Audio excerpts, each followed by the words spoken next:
Live শুরু হয়ে গেছে।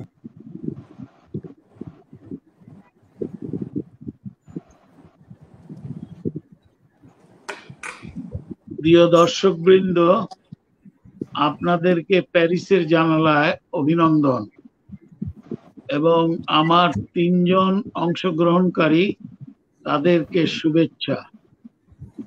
প্রিয় দর্শকবৃন্দ, আপনারা জানেন আমরা বিগত প্রায় 4 বছর এই অনুষ্ঠানটি করে আসছি। এটি সরাসরি প্যারিস থেকে পৃথিবীময় প্রচারিত হয়ে থাকে এবং প্যারিস থেকেই এটা টেকনিক্যালি কন্ট্রোল করা হয়। আমি রকিবউদ্দিন আহমেদ ঢাকা থেকে এটা মনিটরিং করি এবং এর সঞ্চালক হিসেবে কাজ করে যাচ্ছি। এই অনুষ্ঠানটি মূলত একটি একাডেমিক আড্ডা, অর্থাৎ ঢাকা বিশ্ববিদ্যালয়ে যারা পড়েছেন, যারা অনেক আগে পাশ করেছেন, বর্তমানে প্রতিষ্ঠিত, তাদেরকে নিয়ে আমাদের এই আড্ডা। প্রতি সপ্তাহে প্রতি রোববার এই সময় আমরা এটি করে থাকি। আজকের আড্ডায় আমাদের আছে ঢাকা বিশ্ববিদ্যালয়ের রাষ্ট্রবিজ্ঞান থেকে পাশ করা 3 জন রাষ্ট্রবিজ্ঞানী। তবে তারা 3 জনের কেউ এই রাজনীতিতে নেই, তারা সমাজ সেবায় আছেন এবং তারা ব্যবসা বাণিজ্য করছেন এবং একজন ঢাকা বিশ্ববিদ্যালয়ে দীর্ঘকাল চাকরিও করেছেন। এরা 3 জন হচ্ছে নাসরিন সবুর। নাসরিন সবুর একজন শিল্পপতি। তিনি আগেই বলেছি 82 সালে অনার্স এবং 83 সালে মাস্টার্স পাস করেছেন এবং তার সঙ্গে আছেন শাহনাজ পারভিন খান রেজিনা, তিনিও একই সালে পাস করেছেন। এরা মূলত 3 জনই সহপাঠী একই বিভাগে। সৈয়দা মমতাজ শিরিন, তিনিও একই বিভাগ থেকে একই বছর পাস করেছেন। তিনি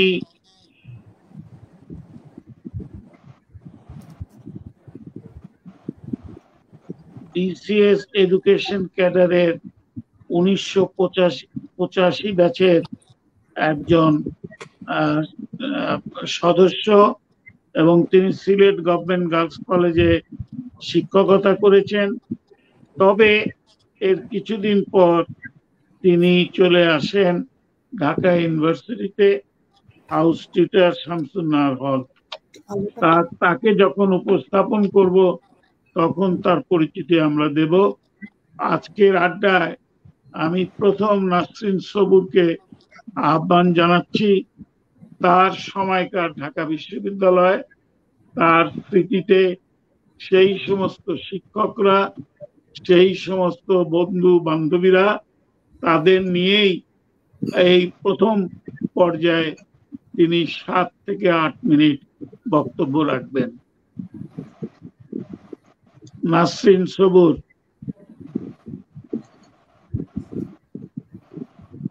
ওই চলে গেল।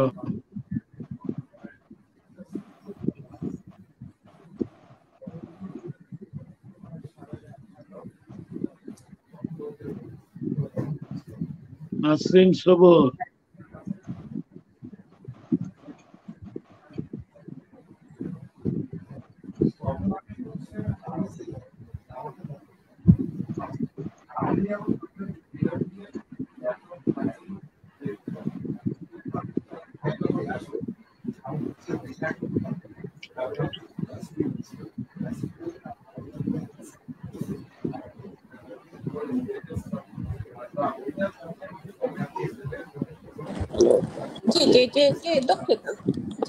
আসসালামু আলাইকুম। আমি প্রথমে ধন্যবাদ জানাই রকিব ভাই এবং আমার আরো যে 2 জন সহপাঠী আজকে আলোচনায় উপস্থিত হয়েছে আমার সাথে, সবাইকে শ্রদ্ধা, প্রীতি ও শুভেচ্ছা জানাচ্ছি। সত্যি আজ প্যারিসের জানালায় কথা বলার জন্য যুক্ত হতে পেরে আমি খুবই আনন্দিত। বিশেষ করে রকিব ভাই ও জোবায়ের ভাইয়ের কাছে আমার কৃতজ্ঞতার অন্ত নেই। আর ঢাকা বিশ্ববিদ্যালয় সম্পর্কে কিছু বলতে পারার আনন্দটাই অন্যরকম, কেননা আমাদের জীবনের সোনালীতম দিনগুলো অতিবাহিত হয়েছে বিশ্ববিদ্যালয়ের ঘাসের প্রাঙ্গণে পা ফেলে ফেলে, করিডোরে গল্প করে, আবার কখনো বা টিএসসিতে আড্ডা মেরে। পড়াশোনার কথা না হয় নাই বললাম, আমার শৈশব ও বেড়ে ওঠা পুরোটাই ছিল বিশ্ববিদ্যালয়ের খুবই কাছাকাছি সেগুনবাগিচায়। তখন মনে হতো যেন আমার পাড়াতেই আমার বিশ্ববিদ্যালয়ের অবস্থান। ঢাকা বিশ্ববিদ্যালয়ের কেন্দ্রীয় জামে মসজিদের পাশেই যে চারুকলা অনুষদ, পূর্বে যার নাম ছিল চারুকলা ইনস্টিটিউট, সেখানে শিশুদের চিত্রাঙ্কনের একটি স্কুল ছিল। সেই স্কুলের আমি একজন ছাত্রী ছিলাম। স্কুলটির নাম ছিল শিশু কলা ভবন। এটি চারুকলা অনুষদেরই একটি অংশ ছিল। এখনো স্মৃতিতে জলজল করছে। স্বাধীনতা পূর্বকালে, মনে হয় 60-এর দশকের শেষের দিকে হবে, আব্বার হাত ধরে রেস কোর্স, যেটা বর্তমানে সরোদ্দি উদ্যান নামে খ্যাত, ওটার মাঝামাঝি চলে আসতাম আমি চারুকলা ইনস্টিটিউটে আর শিখতে। আবার ছোটবেলায় টেলিভিশনেও কিছু ছোটদের অনুষ্ঠান আমি করেছি। 21শে ফেব্রুয়ারি উপলক্ষে প্রোগ্রামগুলোতে আমাদের নিয়ে আসা হতো আউটডোর শুটিং এর জন্য শহীদ মিনারে। তো সেখানেও টুকরো টুকরো ইউনিভার্সিটির আশেপাশের অনেক স্মৃতি আমার এখন মনে পড়ছে। কাজে সবকিছু মিলিয়ে বলা যায় বিশ্ববিদ্যালয় এলাকাতেই আমার শৈশব কৈশোর বেড়ে ওঠা, এবং সবকিছুই যেন আমাকে ভীষণ মাঝে মধ্যে নস্টালজিক করে তোলে। আর এই ছিল আমার সামান্য ব্যাকগ্রাউন্ড। এখন আমি আমার একাডেমিক, আমার বিভাগের কিছু কথা বলি।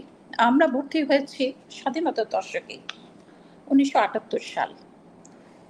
ভর্তি যুদ্ধ তখনও ছিল, কিন্তু এতটা ছিল না।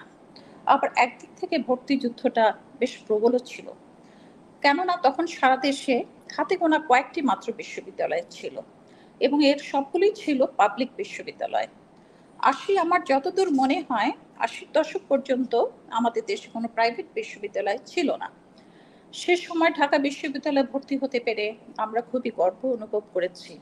বন্ধু মহলে, আত্মীয় মহলে বেশ আকবরে বলতে ইচ্ছে হয়েছে যে আমি একজন ঢাকা বিশ্ববিদ্যালয়ের ছাত্রী। আরেকটি বিষয় যেটি আমি তখনও গর্ব করতাম, এখনো করি, আর তা হচ্ছে আমাদের department. Political science department Dhaka বিশ্ববিদ্যালয়ের একটি ঐতিহ্যবাহী ডিপার্টমেন্ট। অবশ্য সকল বিভাগের শিক্ষার্থীরাই তার নিজ নিজ বিভাগ নিয়ে এমন গর্ব করতে পারেন, আমি অবশ্য কাউকে খাটো করে দেখছি না। সে সময় রাষ্ট্রবিজ্ঞান বিভাগে অত্যন্ত প্রথিত যশস্বী শিক্ষকদের আমরা পেয়েছি। যদিও প্রফেসর রাজ্জাক স্যারকে আমরা পাইনি, কিন্তু এই জ্ঞান তাপস জাতীয় অধ্যাপক রাজ্জাক স্যার আমাদের বিভাগেরই একজন শিক্ষক ছিলেন। এটা ভাবতেই এক ধরনের ভালো লাগা কাজ করত। আমরা সামান্য সময়ের জন্য পেয়েছিলাম আন্তর্জাতিক খ্যাতি সম্পন্ন শিক্ষক ডক্টর রনক সাহানকে। উনার মতো প্রজ্ঞাপতি ব্যক্তিত্ব সম্পন্ন শিক্ষক খুব অল্পই দেখা যায়। তখন কিন্তু এত প্রফেসর পর্যায়ের শিক্ষক বিশ্ববিদ্যালয়ে ছিল না। সব বিভাগে হাতে গোনা 2-4 জন করে শিক্ষক ছিলেন। যেমন আমাদের বিভাগে মাত্র 2 জন প্রফেসর ছিলেন, ও 2-4 জন প্রফেসর ছিলেন। যেমন আমাদের বিভাগে মাত্র 2 জন প্রফেসর ছিলেন। একজন ছিলেন প্রফেসর রওনক জাহান, আরেকজন ছিলেন professor Talukdar Moniruzzaman. Professor Talukdar Moniruzzaman sir খুব সাদাসিধে মানুষ ছিলেন, কিন্তু অসাধারণ ছিল ওনার পাণ্ডিত্য। যাদেরকে আমরা ক্লাসে অধিক পেয়েছি তারা বেশিরভাগই ছিলেন অ্যাসোসিয়েট প্রফেসর কিংবা অ্যাসিস্ট্যান্ট প্রফেসর পর্যায়ের শিক্ষক। কিন্তু কি দারুণ ছিল তাদের মেধা, আর কি তাদের ব্যক্তিত্ব ছিল। পরবর্তীতে তারা অনেকেই জাতীয় ব্যক্তিত্বে পরিণত হয়েছিলেন। এই মুহূর্তে সবার নাম ঠিক আমার মনে আসছে না, তবে কিছু নাম আমি উল্লেখ করতে পারি। Syed Maksud Ali sir, doctor Emajuddin sir, doctor Borhanuddin Khan Jahangir, doctor Shamsul Huda Harun, doctor Najma Chowdhury, Sardar Fazlul Karim এবং আরো অনেকে। সৈয়দ মকসুদ আলী স্যার আমার বিশ্ববিদ্যালয় জীবনে প্রথম ক্লাস আমি ওনার কাছে আমার করা। উনি আমাদের গ্রিক রাষ্ট্র দর্শন পড়াতেন। আর শামসুল হুদা স্যার ছিলেন বেশ লম্বা দেহধারী, ওনার চালবলনে বেশ একটা আভিজাত্যের ছাপ ছিল। তিনি আমাদের পড়াতেন আন্তর্জাতিক রাজনীতি। আর সর্দার ফজলুল করিম স্যার ছিলেন যেন একটা চলন্ত অভিধান। সালাম দিলে, করিডোরে কখনো দেখা হলে সালাম দিলে খুব হাসি মুখে উনি সালামের উত্তর নিতেন। আর এমাজউদ্দিন স্যার পড়াতেন একটু অন্যরকম ভাবে। স্যারের মুভমেন্ট, কথা বলার স্টাইল ছিল বেশ আকর্ষণীয়। ক্লাসে পড়িয়ে দিলে বাসায় পড়ার আমাদের তেমন একটা দরকার হতো না।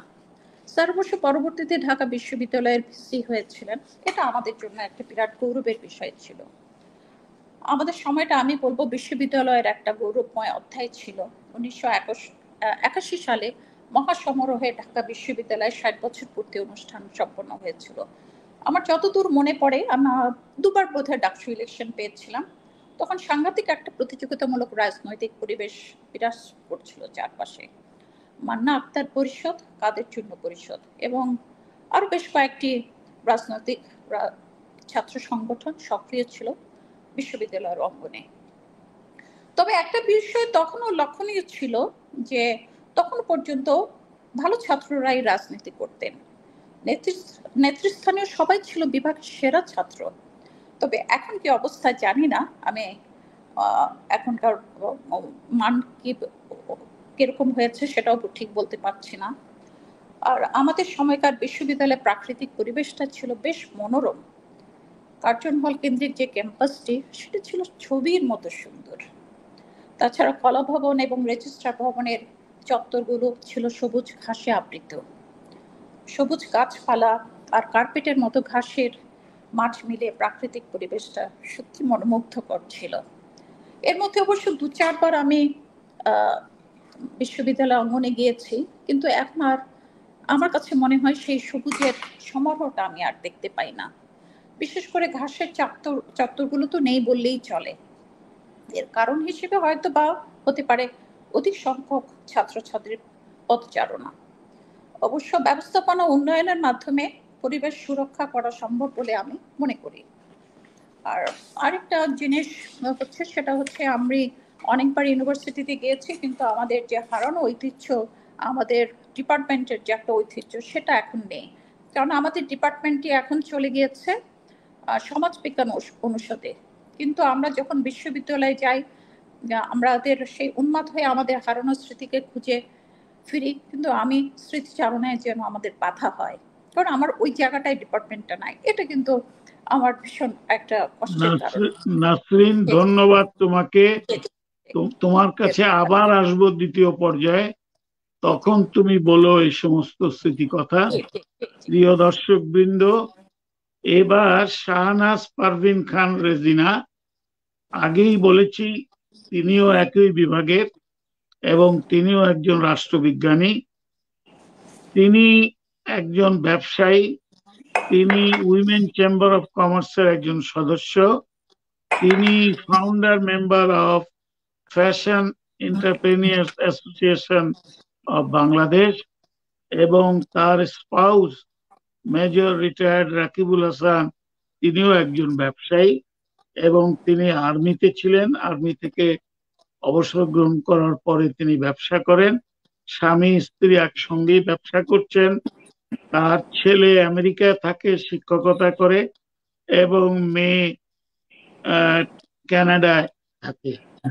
আমরা রেজিনার কাছ থেকে শুনি তার সেই সময়কার সোনালী দিনগুলোর কথা। তোমার সময় 7 থেকে 8 মিনিট।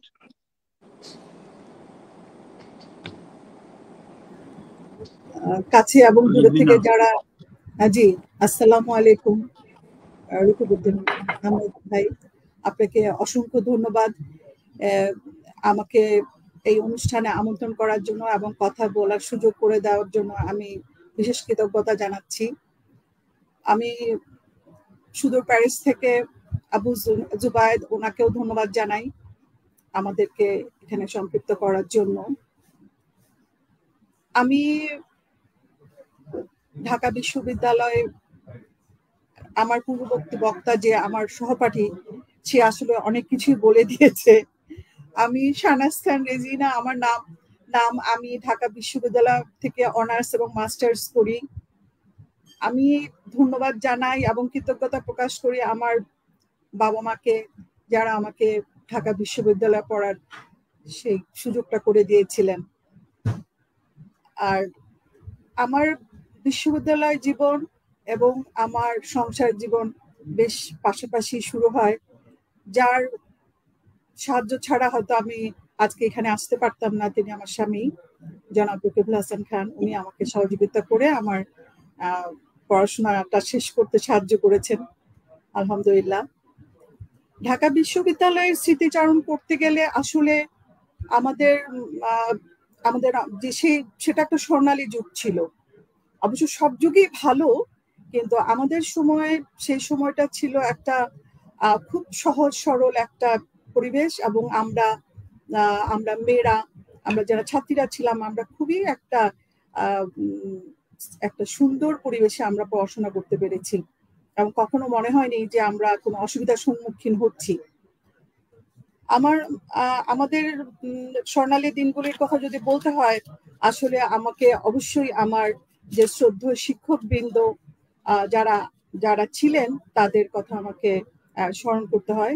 আমি স্মরণ করি ডক্টর রেমাজউদ্দিন স্যার, যিনি আমার যার সাথে আমি সরাসরি ক্লাস করেছি, ডক্টর বুরহানুদ্দিন খান জাহাঙ্গীর, সর্দার ফজলুল করিম স্যার, এবং ডক্টর নাজমা চৌধুরী সহ অনেক অনেক অনেক গুণী এবং বড় মাপের শিক্ষকদের সান্নিধ্য আমরা পেয়েছি। এবং আমার মনে আছে যে আমরা প্রথম দিন ক্লাস করি 79 জানুয়ারিতে, আমাদের মানে প্রথম ক্লাসটা আমার মনে হয় আমার জানুয়ারিতে আমাদের ক্লাসটা শুরু হয়। আমার ক্লাসটা ছিল প্রথম সর্দার ফজলুল করিম স্যারের সাথে। কি বিষয় সে, আর মানে এখনো আমি চিন্তা করতে মনে হয় এখনো সেদিন একটা মানুষ কত বড় মাপের হতে পারে, একজন শিক্ষক কত জ্ঞানী হতে পারেন, তার যেন একটা জ্বলন্ত উদাহরণ ওনারা। ডক্টর বুরহানুদ্দিন খান জাহাঙ্গীর, ওনার ক্লাস কখনোই বাদ দেওয়া যেত না, কারণ ওনার ক্লাস বাদ দিলে তারপরে ক্লাসটা আমরা আর ধরতে পারতাম না। এবং আমি আমার বিশ্ববিদ্যালয় জীবনে আমি একটা জিনিস খুবই মেনটেন করেছি বা করার চেষ্টা করেছি, আমি সবসময় ক্লাসটা রেগুলার আমি করার চেষ্টা করতাম, কারণ আমি বুঝতাম এবং আমি দেখতাম যে ওনারা যে লেকচারটা দেন এবং ওনারা যে ক্লাসটা নেন, এটা পরবর্তীতে কোনোভাবেই আর এটা আয়ত্ত করা যায় না এবং ওটা জোগাড় করা যায় না। স্যাররা যে রেফারেন্স বুকস দিতেন, সেই রেফারেন্স বুক খুঁজে জোগাড় করলো, লাইব্রেরি ওয়ার্ক করলো, সেটা সেখানে গিয়ে পৌঁছানো যেত না, যার জন্য আমি ওনারা যা বলতেন আমি সবই লিখে নিয়ে আসতাম, সেটা যেটাই আমার কাজে লাগে পরবর্তীতে আমি লিখে নিয়ে আসতাম। এবং ঢাকা বিশ্ববিদ্যালয়ের রাষ্ট্রবিজ্ঞানের ছাত্রী হিসাবে আমি তাদের প্রতি কৃতজ্ঞতা জানাই, এবং আমি অবশ্যই বলবো যে ঢাকা বিশ্ববিদ্যালয়ে পড়তে পারাটা একটা বিরাট সৌভাগ্যের ব্যাপার। আমাদের সময় প্রাইভেট ইউনিভার্সিটি ছিল না। আমরা যারা প্রাইভেট বিশ্ববিদ্যালয়, বিশেষ করে ঢাকা বিশ্ববিদ্যালয়ে আমরা পড়াশোনা করতাম, আমরা সাংঘাতিকভাবে আমাদের মানে গর্ব হতো যে আমরা ঢাকা বিশ্ববিদ্যালয়ের ছাত্রী বা স্টুডেন্ট। আমাদের যেসব আমাদের শিক্ষাটা আসলে তখন বিশ্ববিদ্যালয়ে আসলে আমাদের মনে হতো যে পাঠ্য পুস্তকের মধ্যেই আমাদের পড়াশোনাটা সীমাবদ্ধ বা জ্ঞানটা সীমাবদ্ধ ছিল না। বিশ্ববিদ্যালয়ের প্রতিটাই বাকি একটা শিখার ছিল, জানার ছিল, এবং সেটা একটা বিশাল একটা ক্ষেত্র, বিশাল একটা ক্ষেত্র যেখানে যে যেভাবে নিজেকে প্রকাশ করতে পারে সেটার একটা সুযোগ। আমি ঢাকা বিশ্ববিদ্যালয়ের ছাত্রী হিসাবে আমি জীবনে আমার মনে হয় না আমি কোনোদিন এক মুহূর্তের জন্য আমার মানে কোনো কাজে আমি ভুলে গিয়েছি বা আমার মনে হয় নাই যে আমি ঢাকা বিশ্ববিদ্যালয়, এটা আমি ভুলতে পারি না কখনো। আমার সবসময় এটা আমার মাথায় কাজ করে, এবং আমি ঢাকা বিশ্ববিদ্যালয়ের ছাত্রী হিসেবে আমি সাংঘাতিকভাবে আমি গর্বিত। আমার বিশ্ববিদ্যালয় জীবনে আমি পড়াশোনা করেছি, পাশাপাশি সংসার করেছি, আমি খুবই স্বাচ্ছন্দ্যতার মধ্যে আমার সময়টা আমি পার করেছি। আলহামদুলিল্লাহ, আমার জীবনে আমি অনেক কিছু জানতে পেরেছি, শিখতে পেরেছি আমাদের শিক্ষকদের মাধ্যমে। শুধু ওনাদের সাথে, ছাত্র ছাত্রীদের সাথে শিক্ষকদের যে সম্পর্ক ছিল, সেই সম্পর্কটা ছিল শ্রদ্ধা এবং স্নেহের। আমরা সবসময় ওনাদের কাছে যে কোনো বিষয়ে আমরা ওনাদের সাহায্য পেতাম, এবং ওনারা সবসময় থাকতেন, একটা নির্দিষ্ট সময় পর্যন্ত বিশ্ববিদ্যালয়ে থাকতেন। আমাদের কখনো ওনাদেরকে যে আমরা পাচ্ছি না, বুঝতে পারছি না, এরকম ছিল না। বর্তমানে এখন সময়ের চাহিদা অনুযায়ী ছাত্রছাত্রী বেড়ে গিয়েছে অনেক, প্রাইভেট বিশ্ববিদ্যালয় হওয়ার জন্য হয়তো ওনারা হয়তো ওভাবে সময় দিতে পারছেন কিনা আমি ঠিক জানি না, হয়তো সম্ভবও না। কিন্তু আমরা সেদিক দিয়ে অনেক সৌভাগ্যবান আমাদের বিশ্ববিদ্যালয়ে আমরা নিজেদেরকে যে আমরা এভাবে মেলে ধরতে পেরেছি, এবং প্রতিটা ক্ষেত্রে ঢাকা বিশ্ববিদ্যালয়ের ছাত্রী হিসাবে আমি নিজেকে সবসময় গৌরবান্বিত মনে করেছি। আমার এইটা বলে আমি এই পর্ব বক্তব্য শেষ করছি। ধন্যবাদ রেজিনা তোমাকে। প্রিয় দর্শক বৃন্দ, এবার সৈয়দা মমতাজ শিরিন আগেই বলেছি এরা তিনজনই সহপাঠী এবং একই বিভাগে, এবং মমতাজ যদিও প্রথমে সরকারি চাকরি দিয়ে শুরু করেছিল তার ক্যারিয়ার, কিন্তু পরবর্তীকালে সে ঢাকা বিশ্ববিদ্যালয় যেখান থেকে সে পাশ করেছে সেই বিশ্ববিদ্যালয়ে সে যোগদান করে হাউস টিউটর হিসেবে, এবং সে এখানে চিফ হাউস টিউটর হিসেবে, প্রিন্সিপাল হাউস টিউটর হিসেবে সে এখান থেকে অবসর গ্রহণ করে। শিরিন বিভিন্ন সোশিও কালচারাল অর্গানাইজেশনের সঙ্গে জড়িত আছে, এবং সে একসময় ঢাকা ইউনিভার্সিটি অ্যালামনাই অ্যাসোসিয়েশনের সম্ভবত এক্সিকিউটিভ কমিটির সদস্য ছিল, এবং সে পলিটিক্যাল সায়েন্স ডিপার্টমেন্ট অ্যালামনাই অ্যাসোসিয়েশনের সদস্য এবং বাংলাদেশ গার্ল গাইড অ্যাসোসিয়েশনেরও সদস্য। তার স্বামী ঢাকা বিশ্ববিদ্যালয়ের একজন অধ্যাপক ডক্টর শাহজাহান মিয়া। এবার আমি শিরিনকে বলবো এই দিন আবার আমাদের সঙ্গে শেয়ার করার জন্য। মমতাজ শিরিন, তোমার সময় 7 থেকে 8 মিনিট। ধন্যবাদ রকিবউদ্দিন ভাই আপনাকে। যেহেতু আমরা সবাই স্মৃতিচারণ করেছি, আমি একটু ঢাকা বিশ্ববিদ্যালয়ের ইতিহাস সম্পর্কে বলতে চাই, ছোট করে হলো। ঢাকা বিশ্ববিদ্যালয় আমাদের গর্বের ঢাকা বিশ্ববিদ্যালয় বাংলাদেশের প্রাচীনতম, সর্ববৃহৎ এবং উপমহাদেশের অন্যতম উচ্চশিক্ষা ও গবেষণা প্রতিষ্ঠান এটি। এই প্রতিষ্ঠানটি 1921 সালে প্রতিষ্ঠিত হয়। এই ঢাকা বিশ্ববিদ্যালয় প্রতিষ্ঠার পিছনে ঐতিহ্যবাহী পটভূমি বা ব্যাকগ্রাউন্ড রয়েছে। একটা ব্যাকগ্রাউন্ড রয়েছে পূর্ব বাংলার মুসলিম অধ্যুষিত জনগোষ্ঠীর উচ্চশিক্ষার ক্ষেত্র প্রস্তুতির জন্য নাথান কমিটির সুপারিশ ক্রমে ঢাকা বিশ্ববিদ্যালয় প্রতিষ্ঠিত হয়।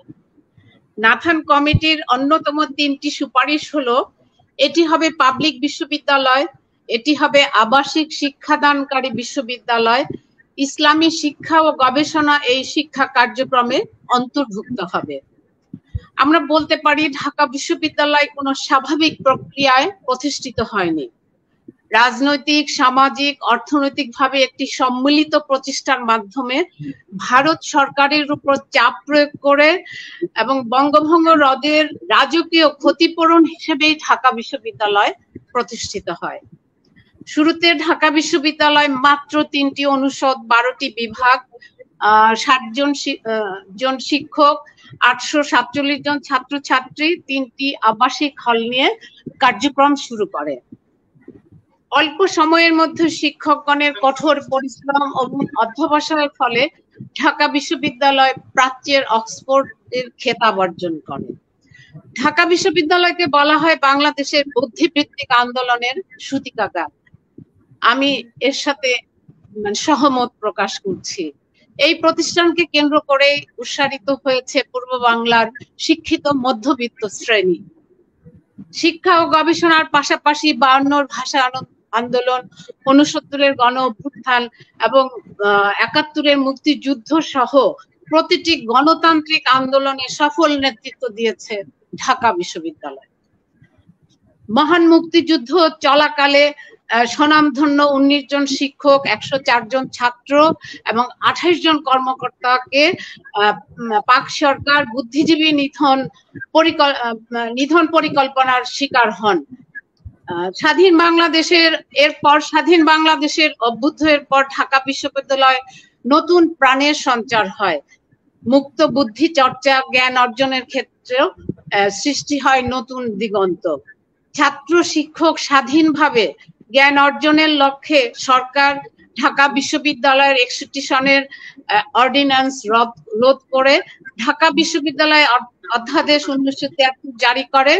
এর ফলে ঢাকা বিশ্ববিদ্যালয়ের স্বায়ত্তশাসন ও গণতান্ত্রিক পরিবেশ পুনরুদ্ধারিত হয়।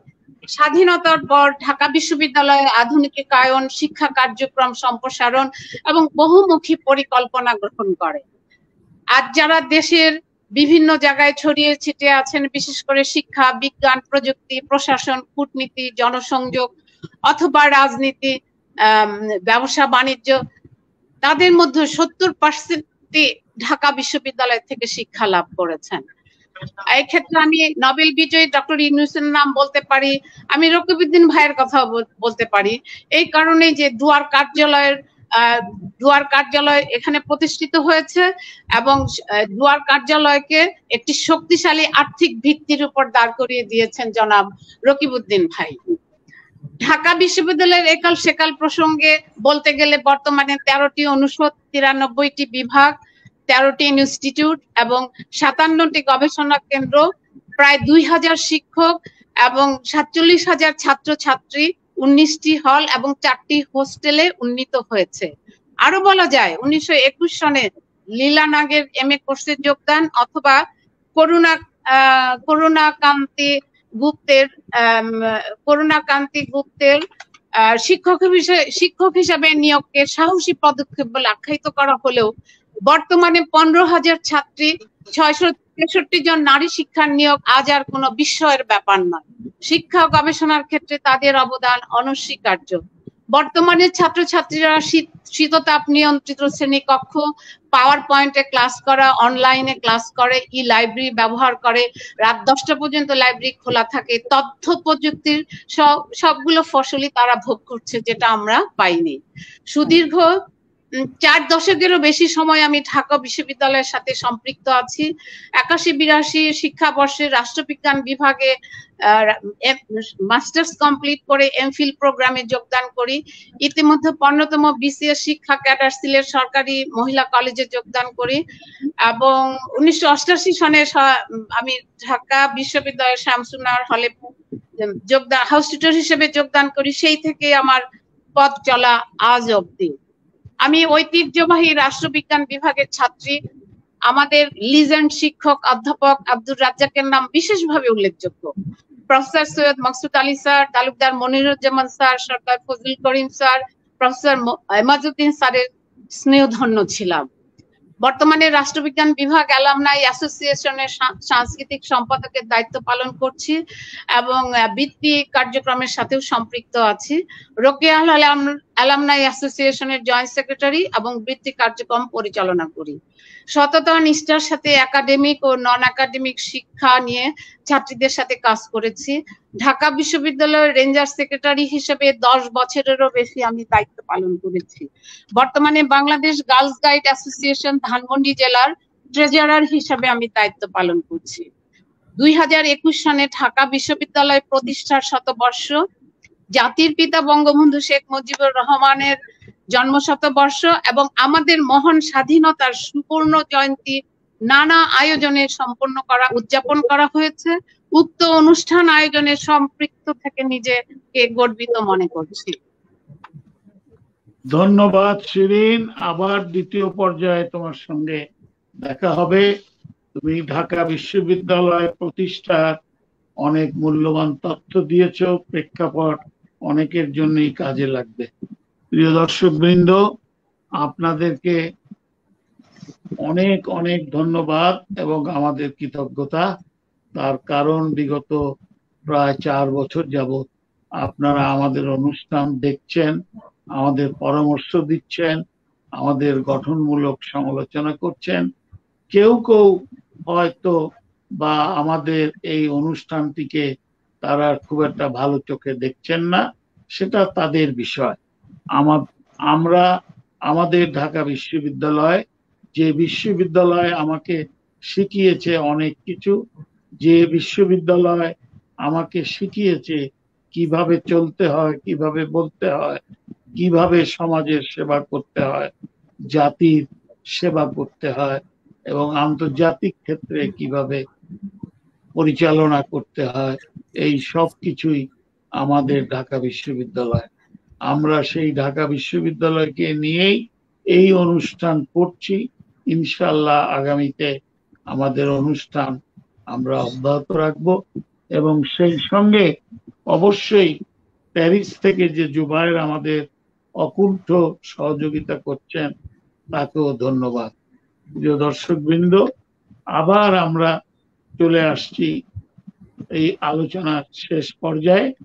এবার নাসরিন সবুরের স্বামী সবুর, তিনিও কিন্তু ঢাকা বিশ্ববিদ্যালয়ের রাষ্ট্রবিজ্ঞানের ছাত্র এবং তারা সবুর ধানমন্ডি সোসাইটির প্রতিষ্ঠাতা সভাপতি, বর্তমানে ধানমন্ডি ক্রিকেট একাডেমি তিনি প্রেসিডেন্ট এবং অনেক হিতৈষী কর্মকাণ্ডের সঙ্গে সম্পৃক্ত।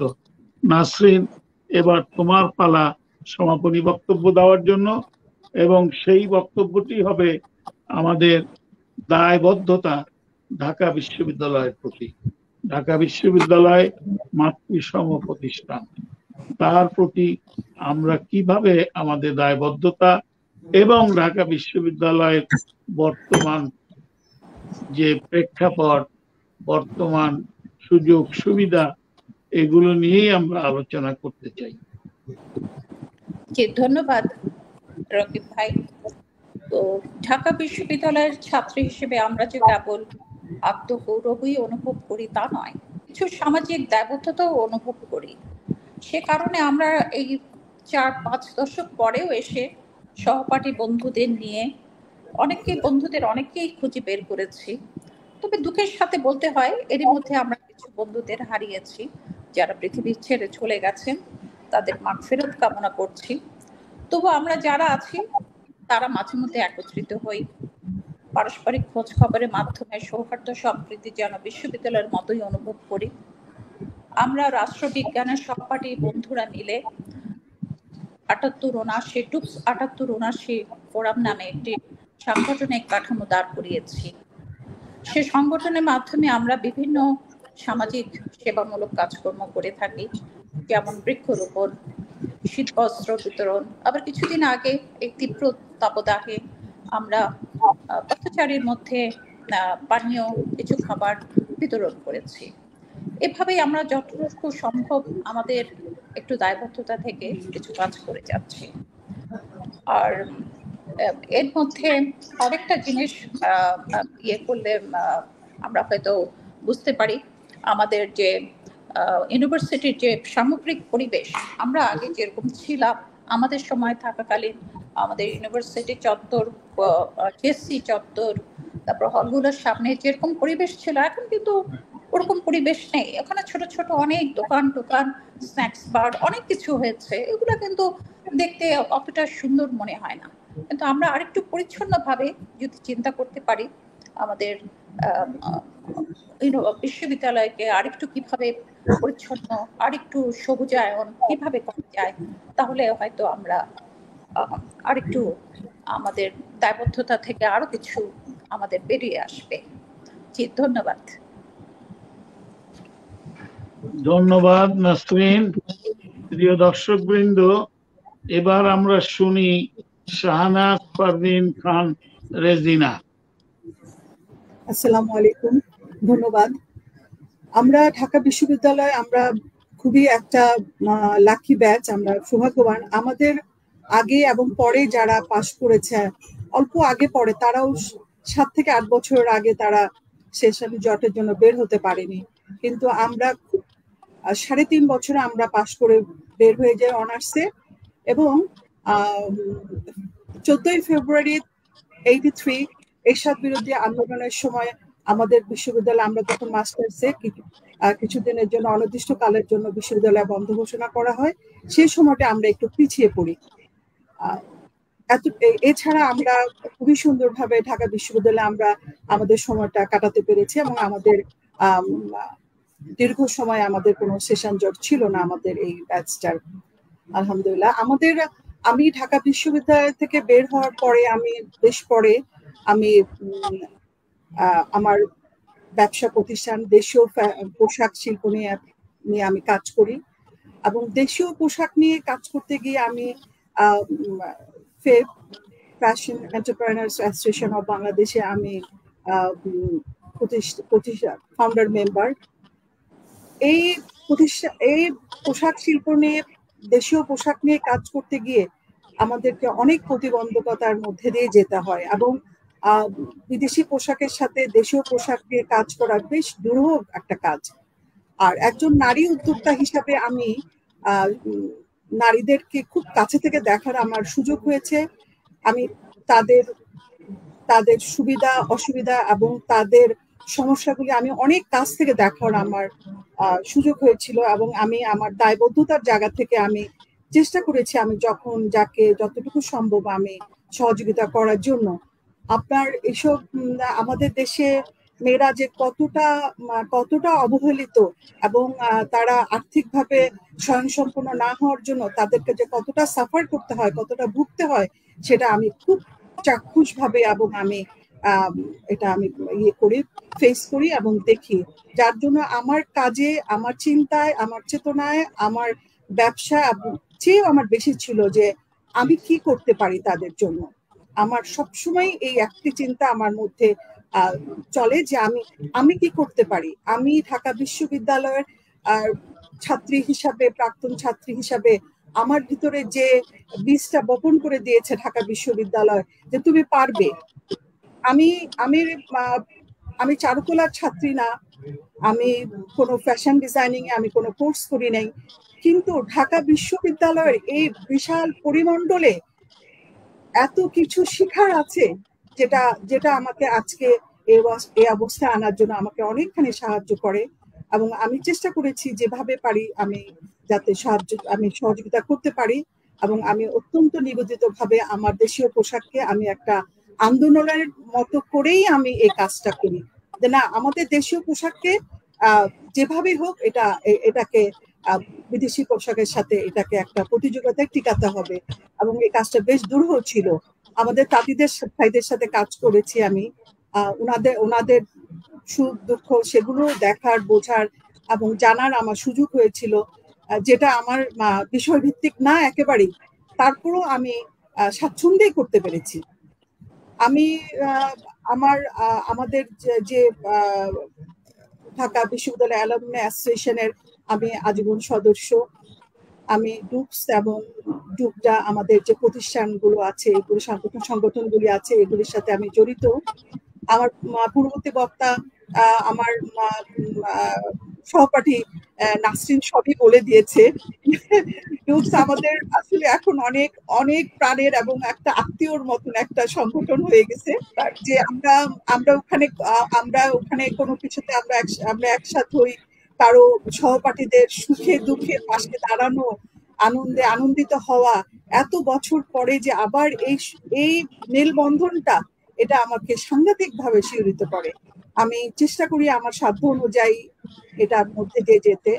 এবং আমাদের যে ডুপস যে সংগঠনটা, রাষ্ট্রবিজ্ঞান ঢাকা বিশ্ববিদ্যালয় 78-79 ব্যাচের যে সংগঠনটা, এটা আমাদের মূল উদ্দেশ্যই ছিল যে আমাদের সবাইকে একত্রিত করা যতটুকু সম্ভব। অনেকেই বিগত হয়ে গিয়েছেন, কারণ আমাদের মধ্যে চলে গিয়েছেন, তাদের আত্মার মাগফিরাত কামনা করি। বাকি আমরা যাতে আমরা আমাদের সামনের দিনগুলোতে আমরা একজন আরেকজনকে সহযোগিতা করতে পারি, হেল্প করতে পারি। এছাড়া আমরা কিছু সামাজিক কার্যক্রম পরিচালনা করি। এটা আমাদের মূল উদ্দেশ্যই যে এই সংগঠনের মাধ্যমে কিছু সামাজিক দায়বদ্ধতা যাতে আমরা মেটাতে পারি এবং করতে পারি। এটা ঢাকা বিশ্ববিদ্যালয় আমাদেরকে অনেক সাহসী এবং চিন্তায় চেতনায় স্বাবলম্বী করে দিয়েছে। আমরা জানি না আমরা কতটুকু করতে পেরেছি, তবে আমি নিজেকে অত্যন্ত গর্বিত মনে করি।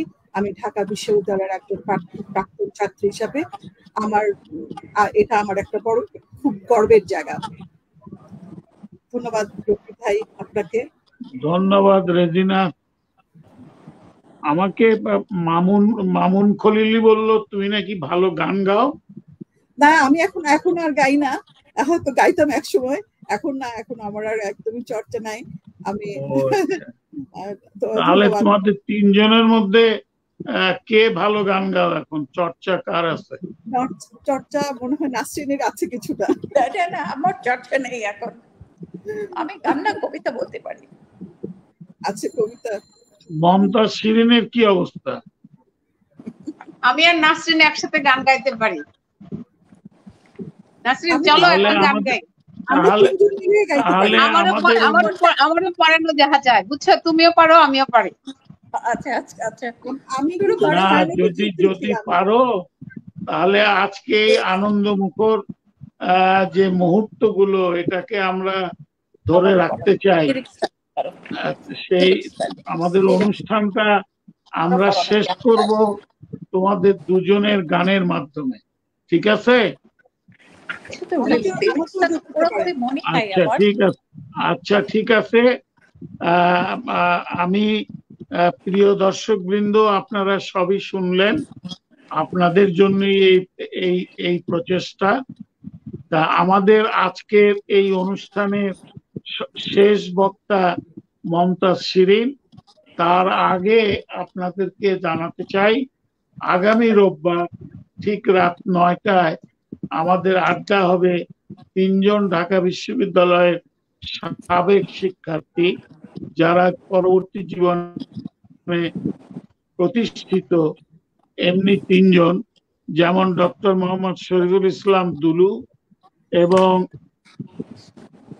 আলমাস উজ্জামান এবং Kazi Nazrul Islam university treasurer professor doctor আতর রহমান। এই তিনজনকে নিয়ে আমাদের আগামী রোববারের আড্ডা। প্রিয় দর্শক বৃন্দ, মমতাজ শিরিন সমাপনী বক্তব্য রাখবে এবং তার বক্তব্য শেষ হওয়ার সঙ্গে সঙ্গে তারা দুই বান্ধবী এবং যদি রেজিনাও তার সঙ্গে যোগদান করে, তাহলে তারা একটি সমাপনী গানের মাধ্যমেই আজকের পর্বটি আমরা মনে রাখতে চাই। মমতাজ শিরিন। ধন্যবাদ রাকিব ভাইকে, ধন্যবাদ আবু জুবায়েরকে আমাকে প্যারিসের জানালা অনুষ্ঠানে স্পেস দেওয়ার জন্য, ধন্যবাদ আমার সহপাঠী বন্ধু নাসরিন ও রেজিনাকে, ধন্যবাদ শ্রোতা মণ্ডলীকে। আপনারা সবাই ভালো থাকবেন, সবাইকে ভালো রাখবেন। আমার একটি মাত্র প্রত্যাশা, ঢাকা বিশ্ববিদ্যালয়ের প্রাক্তন ছাত্রছাত্রী যারা বাংলাদেশের যে প্রান্তেই থাকুন না কেন, আপনারা ঢাকা বিশ্ববিদ্যালয়কে ভালোবাসুন। ঢাকা বিশ্ববিদ্যালয়ের অ্যালামনাই অ্যাসোসিয়েশন কিংবা ডিপার্টমেন্ট কিংবা হলের অ্যালামনাইয়ের সাথে সংযুক্ত হন এবং ঢাকা বিশ্ববিদ্যালয়কে অন্যান্য বিশ্ববিদ্যালয়ের চেয়ে অনেক বেশি এগিয়ে নিয়ে যাওয়ার চেষ্টা করুন। আপনারা জানেন যে ঢাকা বিশ্ববিদ্যালয় এখন প্রান্তিক অঞ্চল থেকে ছাত্রছাত্রী এসে ভর্তি হয়। তাদের অসচ্ছল পরিবারের মেধাবী ছাত্রীদের পাশে দাঁড়ান এবং ঢাকা বিশ্ববিদ্যালয়কে এগিয়ে নিয়ে যান। ধন্যবাদ দিয়ে আমি শেষ করছি। কল্পনা, আমার মনে হয় রেজিনাও গাইতে পারবে, আমাদের চেয়ে ভালো গাবে। রেজিনা, আচ্ছা রেজিনা গাও গাও গাও। মিলেই হবে, তিনজন মিলেই হবে, যেহেতু আমরা সহপাঠী, এখানে বাইরের কেউ না, আমরা তিনজন মিলেই করি, সেটাই ভালো হবে। ঠিক আছে, শুরু করবে কে? কুকুর শুরু করো। আচ্ছা তাহলে আমি শুরু করি। আমি একটা প্যারা করব, যেটা হলো আমি তোমারও বিরহে রহিব। না, একসাথে না, অসুবিধা নাই। আমারও পরানো যাহা চায় তুমি তাই, তুমি তাই গো, আমারও পরানো যাহা চায়, তোমা ছাড়া রে জগতে মোর কেহ নাই, কিছু নাই গো, আমারও পরানো যাহা চায় তুমি তাই, তুমি তাই গো, আমারও পরানো যাহা চায়। এই গানটা প্রেম পর্যায়ের গান এবং রবীন্দ্রনাথের একটা বিখ্যাত গান। যে লাইনটা আমি সবচেয়ে ভালোবাসি সেটা হলো, তুমি আমি তোমার বিরহে রহিব বিলীন, তোমাতে করিব বাস, দীর্ঘ দিবস দীর্ঘ রজনী দীর্ঘ বরষ মাস,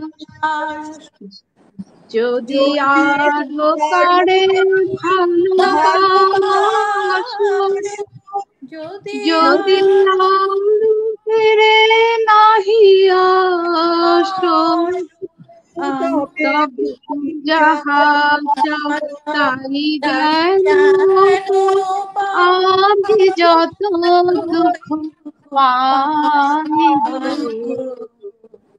আমার পরাণ যাহা চায় তুমি তাই, তুমি তাই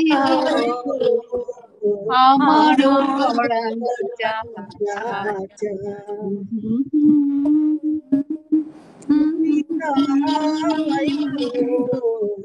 আমারও পরাণ যাহা চায়।